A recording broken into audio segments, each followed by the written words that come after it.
The opening track on A Dramatic Turn of Events is called On the Backs of Angels, and you can get that now on iTunes. And it starts with a clean/acoustic arpeggiated opening.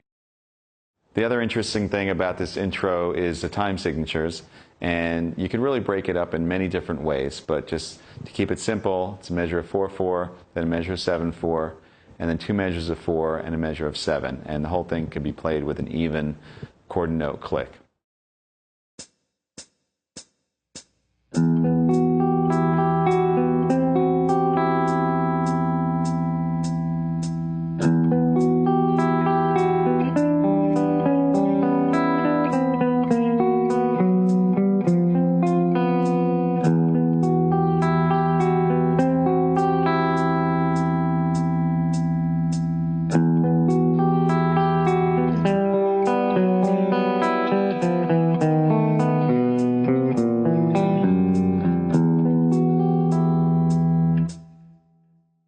So a couple of noteworthy things about that intro. First of all, the way it was recorded.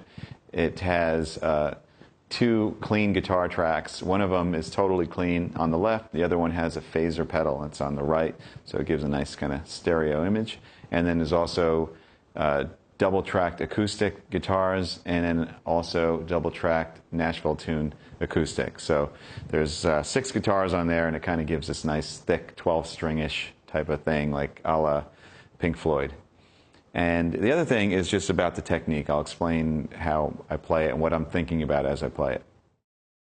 Okay, so a couple of things. First of all, the opening chord is an E minor add 9. I'm just fretting it in such a way that I take advantage of a bunch of open strings. So the low E and the high E ringing around the middle sort of cluster of the chord. So the cluster is here, and then the open low E and high E surround that. Also, I'm not using strict alternate picking on this. I'm kind of doing, as I'm playing from low to high, doing a lot of downstrokes, and then I start alternate. Something that I do a lot for some strange reason. It was a habit I got into, but it sort of feels really comfortable for me and sounds very even, as opposed to doing strictly alternate. So watch my right hand.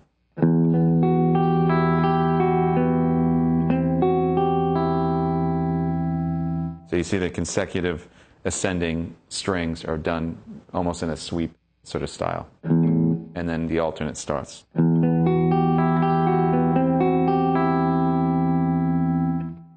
The other thing that's noteworthy is that there's a trick to doing this in that you have to sustain the open strings. And that's what kind of gives it this dreamy sound, especially with the double tracking and the phaser on it and everything like that.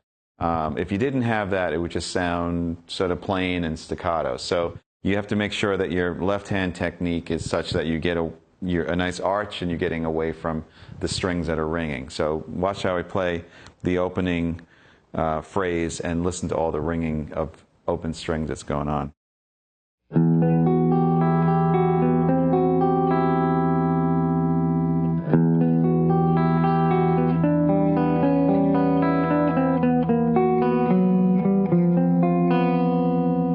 So it sounds a bit dissonant here and there, but that kind of is the whole mysterious nature of this line. So I started by using the E minor add 9, where B is in the melody with my second finger. And then I changed that B to a C.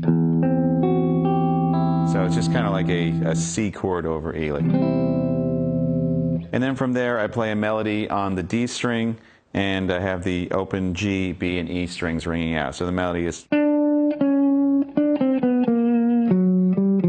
There's a lot of chromatic stuff going on, but the open E and B and G kind of keep the tonality of this E minor thing going.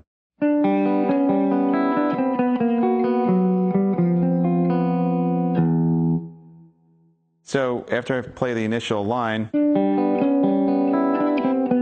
to play this next chord shape, I incorporate my pinky to get the F sharp in there. Same here with this, it's like an F chord over an E. For that nice little tension, and it resolves. The second time through, it begins with the same figure that we began with.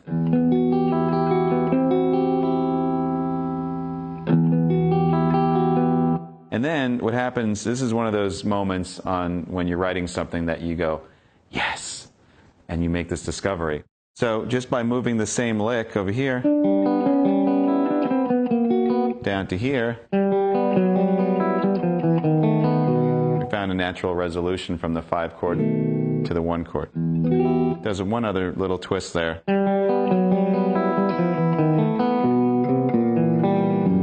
you kind of have this F sharp 7 as well, and